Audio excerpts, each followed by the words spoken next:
Peace, family. This is Lions Den with another news and commentary. I'm giving you an update on the situation of what this racist guy did to Nia Wilson.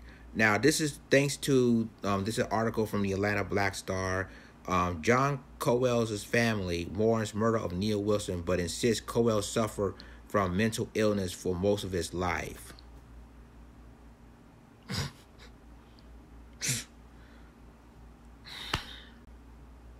So, a parole robber who alleged stabbed to death an 18-year-old woman in an unprovoked attack at a California train station is mentally ill and failed to receive proper treatment, his family said Tuesday. Oh, man, I hate this. John Cowell, 27, was arrested Monday night on a Bay Area rapid transit train in San Francisco Bay Area, and about a dozen miles from the Oakland station, where Nia Wilson was fatally attacked and sister wounded Sunday night. It wasn't immediately known if Cowell had a lawyer. He was scheduled to be arraigned Wednesday and could be charged with first-degree murder.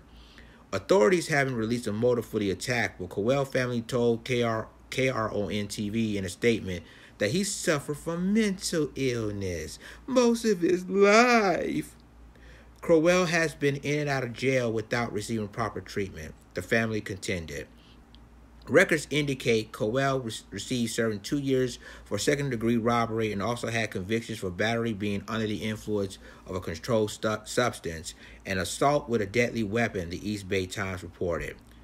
Cowell was diagnosed with bipolar disorder and schizophrenia, the family says. He was released from the Estastiro State Mental Hospital in May, but check this out. There was not a place for him to go, with most of the mental institution being shut down. The family said, adding that the system has failed in this instance. We had to get a restraining order at one time as well for our own protection. Okay. He was living on the streets without the proper treatment, the family says. There is in no way an excuse for this senseless and vicious attack. California Department of Corrections and Rehabilitation spokeswoman Vicky Waters says Cowell had been under active parole supervision and had no arrest warrants. She said the agency has conducted a review and also cooperated with BART and local law enforcement in their investigation. Cowell family said it was heartbroken and mourning for the victim's family. This horrific tragedy should never happen, the statement says.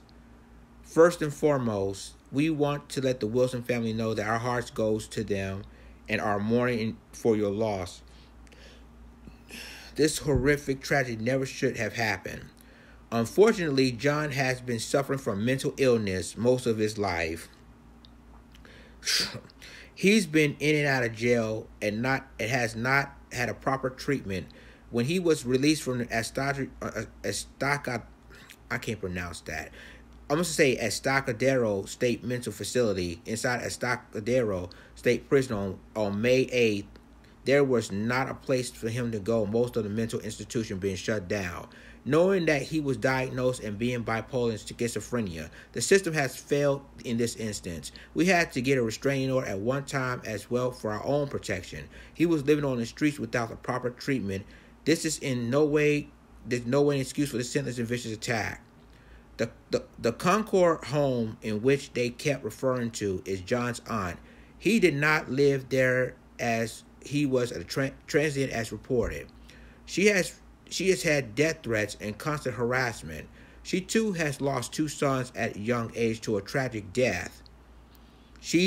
As our entire family is heartbroken for the Wilson family, our prayers go out to everyone in this family. Okay, I'm going to stop right there. This is the end of this article. This, to me, is nothing but, and I agree with the family here, this, to me, is nothing but more than an excuse. They keep using a mental illness type thing. Every time a white person kills someone, oh, he's suffering from mental illness. See, and I'm telling you right now, like I said, if they prove that he suffered from mental illness, or they try to, or a lawyer said he is, they're probably gonna send him back to a mental hospital. for the rest of his life. And see, just like the family of Neil Wilson says, that this is nothing but a cop-out and this is an excuse because they're trying to keep this man from going to prison for the rest of his life. Now, I'm telling you, if that's the case, if he has suffered from mental illness, why they let him out on parole? They let this man out on parole, and he got a criminal record.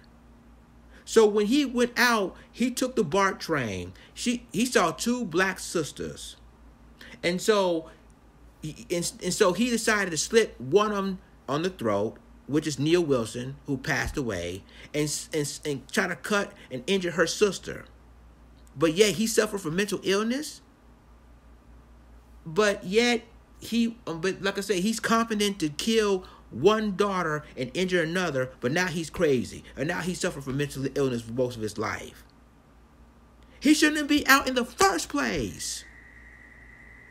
And all of a sudden now he said, oh, he's suffering from mental illness. It isn't funny, people, that they always use this mental illness thing to get people out. Now let it be role reversed that if a black man who's suffering from mental illness most of his life decided to see 2 white girls, two white women, and guess what? He out of nowhere he slit one girl in the throat and injured another one. What will happen to this black man? He will seek the death penalty. I guarantee you that. But yet, what's going to happen is that this family going to feel sympathized. Yeah, my son's been mental illness for most of his life. And what's going to happen is that he might spend the rest of his life in a mental hospital. That's exactly what's going to happen to him. And yet, the families of Neil Wilson, again, will not seek justice.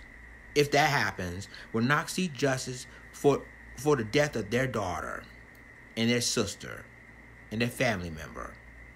All because of the criminal justice system. And it's basically sad because this man right here killed an innocent child, 18 years old, wounded her sister. And now the family comes out and he mourned the Wilson family. But at the same time, if you knew something wrong with him, why they release him on freaking parole? I just don't understand this. This is getting on. This is basically ridiculous, and it's inexcusable. It's really inexcusable what they're doing. To release him on parole, knowing he has a criminal record. He's a criminal as it is. And yet, the family said he's suffering from mental illness. Whatever. Leave me a comment. Tell me what you think about this article. Share this video. Subscribe my YouTube channel. Subscribe my reaction channel. And subscribe my Black Junction channel for more news and commentary. With that being said, this is Lions Den signing off. Deuces.